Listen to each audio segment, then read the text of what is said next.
Balo in Moscow is based on a real incident that happened. It was the assassination of King Gustavus III of Sweden by Ankarström, who was a man in his government who was very faithful to him until he turned against him, I think more for political reasons than for anything else. And it was a famous political event that happened in the 18th century. And Verdi was excited by the idea of writing this piece. This is certainly one of Verdi's greatest pieces. This is theatrical dynamite, and of course musical dynamite too. It's one of his most brilliant and tight and incredible scores. It's such a combination of, on one hand, this intense Italian melodrama, this typical story of husband and wife and lover, and this passion and jealousy which leads to murder. There's almost a sort of film noir quality to the way I feel about the musical score in this piece and what we've tried to do in terms of the design and the visual world of it. We've made a sort of dreamlike, slightly nightmarish early 20th century environment.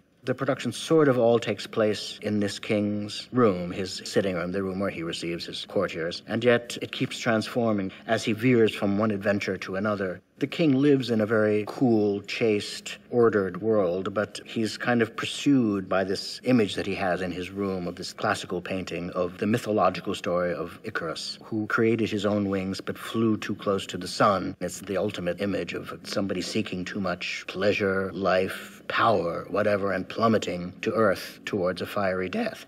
And this image, this painting, somehow accompanies the king through the landscape of his own adventures and up to his own death. I think Verdi is asking for a theatrical style which can encompass lots of different moods and can turn on a dime very quickly from light-hearted, loopy operetta to dangerous melodrama, passion, and tragedy. He pulls it all together with this unbelievable theatrical energy, which is, that's the great thing about Verdi. It's the forward movement, it's the tension, it's the absolute control of every moment.